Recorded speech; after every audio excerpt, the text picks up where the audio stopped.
Hello, and welcome back to Introduction to Genetics and Evolution. In the previous videos, we talked about the Hardy-Weinberg equilibrium, and we started looking at deviations from it. Now, the times when a population is at Hardy-Weinberg are, as I mentioned, when basically nothing interesting is happening in that population. That you don't have, for example, gene flow among populations, you have an infinite population size, and very importantly, you have no natural selection. Natural selection is, of course, one of what we would consider to be one of the most interesting things that could be happening in the population. And that is what people tend to think about when they think about evolution. There's a long history, of course, to this. Charles Darwin said that this preservation of favorable variation and the rejection of injurious variation I will call natural selection. This is from his 1859 book. Now, as you may recall, Darwin was not alone in introducing this idea, but in fact, this idea of evolution by natural selection was introduced simultaneously by Darwin and Alfred Russel Wallace, who's depicted here on the left side of this slide. Their emphases differed, but they were both correct. And Darwin very much emphasized competition within species as being very important. And we talked about that recently in the context of population growth. Wallace, in contrast, emphasized more environmental pressures. Both are true, but they're just different facets that are allowing for natural selection to happen. Now, at the very beginning of this course, I showed you this slide looking at, whether evolution by natural selection is just a theory. And this is the example I said. Let's imagine you're working with a population of squirrels, that you have type A that run randomly and type B that fear asphalt. And importantly now, we're adding that this is heritable. That basically type A squirrels have type A offspring, type B squirrels have type B offspring. We start a population with 100 A's and 100 B's. We assume that on average, the A's have one offspring each, the B's have two offspring each, but then they themselves don't go to the next generation. We'll start with 150% of them being B. The next generation, these 100 produce 100, because, again, they each produce one offspring. In contrast, the B's would have 200, right? Because each of these produces two offspring, and we're assuming the parents are not still around. So what fraction of the population is type B? Now it's at 66% B. We can iterate this over and over again. 100, 400, and now we're at 80% type B. And then finally 100, 800, and now we're at 89% type B. So we've had this change in the abundance of one type of squirrel in this example, these type B squirrels, over time. We've had this change in abundance over time. That is evolution. In this particular case, it is evolution by natural selection. The important thing is that evolution by natural selection is a mathematical inevitability.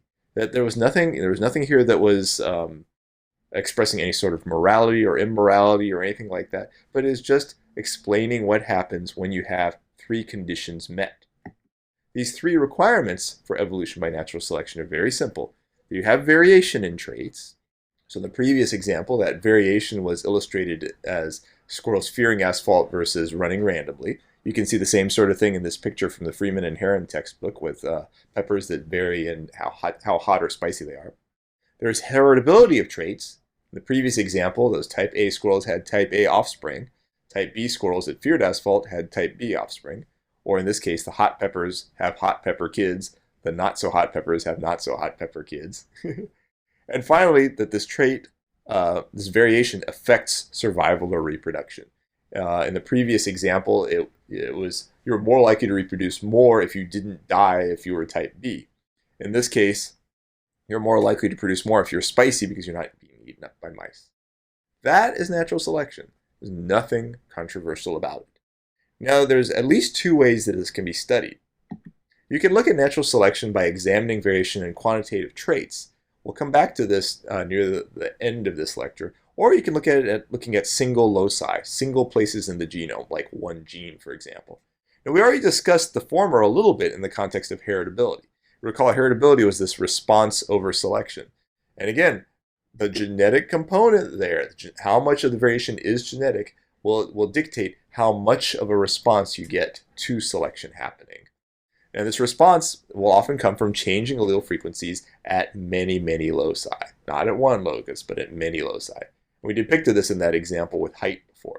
But you can actually study this looking at a single locus or a single gene. We'll come back to the phenotypes in a little while, but let's focus now at single gene selection. We'll do that both for this video and the subsequent video. So what does selection do to alleles at individual loci? Well, it affects the abundance of particular genotypes. So let's imagine this example here, which is described at the top, that we have three genotypes, big A, little a, and little a, little a. Now let's assume the little a ones are less healthy, or in the extreme case, that if you're little a, you're just instantly dead. Well, if you start the population and all three types are present, you see that the little a's are removed from the population, right? So you're affecting the frequency not only of the genotypes, not only are you limiting little a's, but in the example here, there will be fewer little a alleles remaining in the population. If you count the number of little a alleles here before and after selection, there is a difference. Now, very importantly, unlike a lot of the other things we've described, the dominance of the alleles, you recall we talked about dominance in our transmission genetics section way back. The dominance of the alleles matters for selection. Because imagine that, again, little a is bad, but little a is dominant over big A.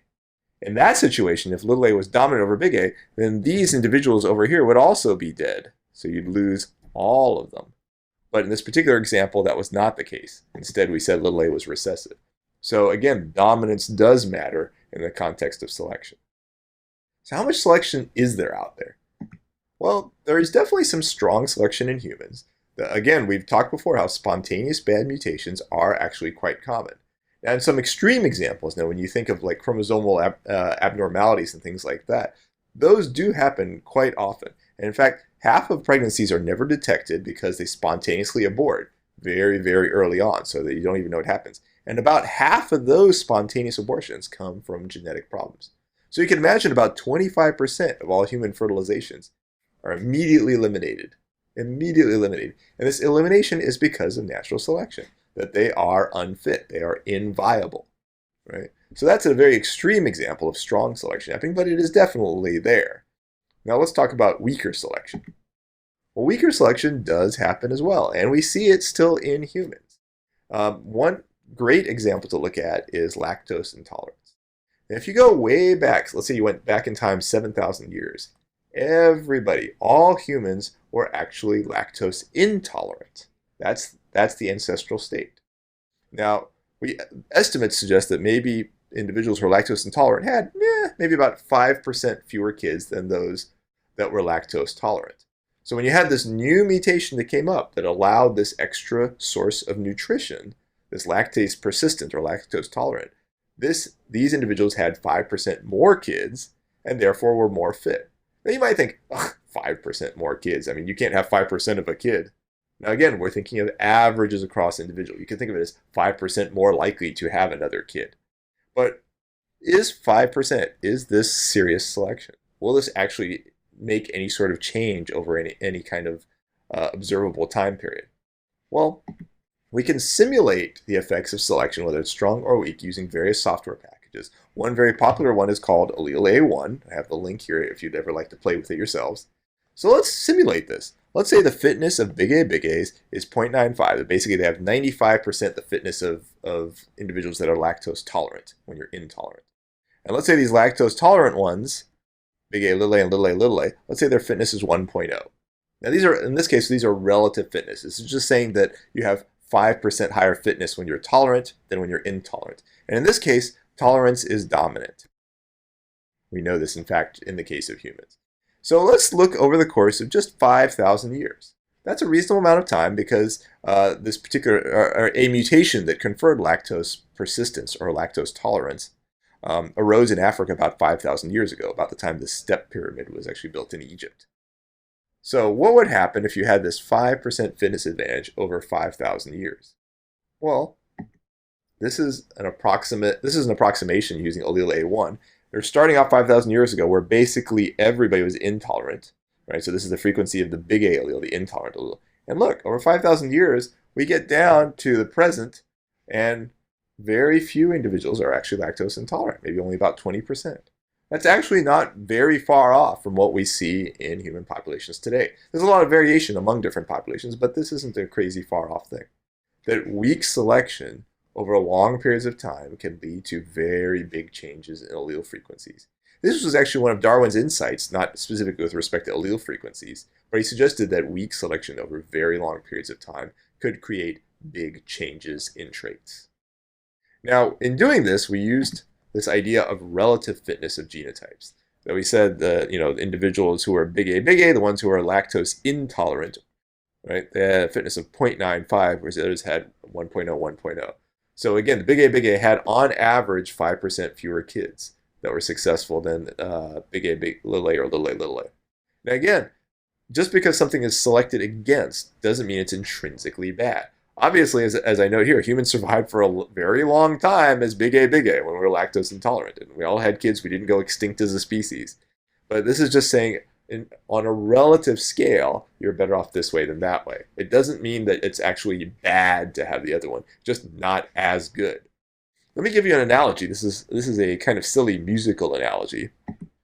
You could think of a new mutation as a released cover of a previously released song. So an example we might use is the song I Love Rock and Roll, which is a very exciting song. There was an original of this introduced by the Arrows in 1975. Most of you who are watching this probably have never heard that version of this song. In contrast, Joan Jett did a version of this in 1982 that was extremely popular. Everybody knows it. So in this particular example, imagine the original song may have been popular or somewhat successful. The cover may be more successful, where it spreads and everyone forgets the original. Same sort of concept. In contrast, the cover may be less successful, such as Britney Spears, who released a terrible version of this particular song that hopefully people will forget soon. But in this case, people still tend to associate this song with Joan Jett rather than with Britney Spears. Well, it's the same sort of idea when you're looking at new mutations. That again, you have a new mutation in a gene that creates this new allele. It may be more successful than the previous one, even if the previous one was just perfectly well enough good. And then it would spread. Or it may be less successful, in which case it's just forgotten and eliminated. So let me give you an example just so you, again, don't think of ones that have a low relative fitness as bad. You can imagine big B genotypes produce on average 3.2 surviving offspring.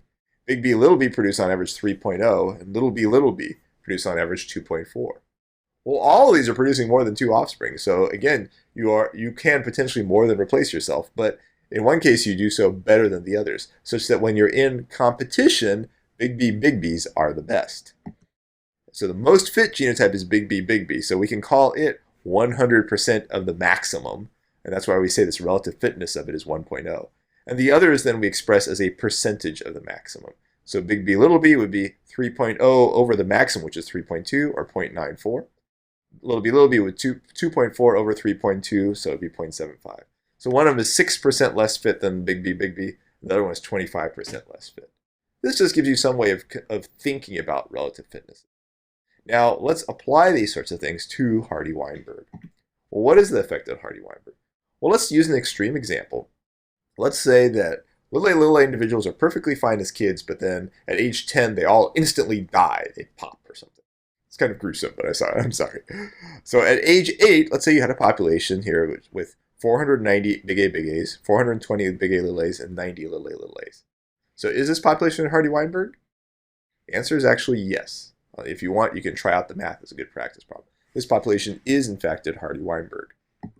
So if we want to calculate this out, we can say the total number of individuals here, which we'll call n, is equal to 1,000. Your allele frequencies, in this case, it would be, so 490 over 1,000. I'm sorry, these genotype frequencies. This would be equal to 0.49. This one over 1,000 would be equal to 0.42. This one over 1,000 would be equal to 0.09. Okay. Our allele frequencies, again, as we did before, would be all of this plus half of this. So the allele frequency for big A would be equal to 0.49 plus 1/2 of 0.42, which that would be 0.21, right? So in this case, it would be 0.7. Presumably for little a, it would be 0.3. And this is at Hardy-Weinberg. So let's take that as for granted. Our frequency of big A is 0.7 to start with. Age 25, we've gone through that step where the little a individuals die. So now what happens? Well, we're no longer at Hardy-Weinberg because we know this was at Hardy-Weinberg and we know one set of genotypes has changed. So clearly we can't be at Hardy-Weinberg anymore. Now we can calculate the new allele frequencies, which we'll actually do that in the next slide. So you'll see that very shortly how you do it. But just briefly, big A would be 490 over 910, which is the total, plus 1/2 of 420 over 910. So it's now 0.769.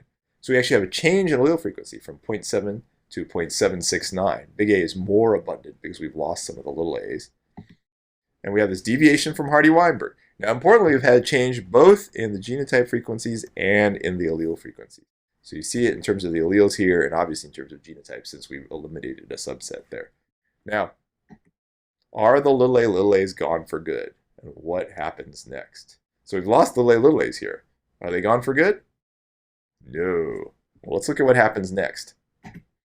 So these are the same individuals we saw last time, the 490, 420, and 0. So there's the total number we have is 910. So this is filling in the calculation I just did very briefly before. So 490 over 910 would be 0.538. This is your genotype frequency. This one's 0.462, which is your genotype frequency for big A, little a. Obviously, your genotype frequency for a little a would be 0 over 910, or a 0. So these two add up to 1.0. For your allele frequencies, again, we take all of these plus half of these. So in this case, it's that 0.769 I showed you before, where it was 0.7 before. So this is that change due to selection from 0.7 to 0.769. For little a, all of the zeros plus half of 0.462, so we have 0.231. This is your frequency of little a. These are your allele frequencies now, and again, they add up to 1.0. So now what do? The next generation, if we assume random mating, assuming that like they're spewing out their gametes, these are the genotypes we get. This would be equal to 0.769 squared, so we'd have 0.591. This would be 2 times 0.769 times 0.231. Remember, it's 2pq. This one's p squared, and the last one is q squared. And look at that. We have brought back some little a's into the population. But we see they're less abundant than they were before. So we've had a change in the allele frequency of little a. Little a is now less abundant than it was. It went from a frequency of 0.3 to 0.23. But little a's are also less abundant than they were. And we've had change over time at a single gene as a result of selection, where one particular genotype it has a different fitness from the other two in this particular example. Now we'll talk about different forms of selection that can operate on single loci in the next video. Thank you.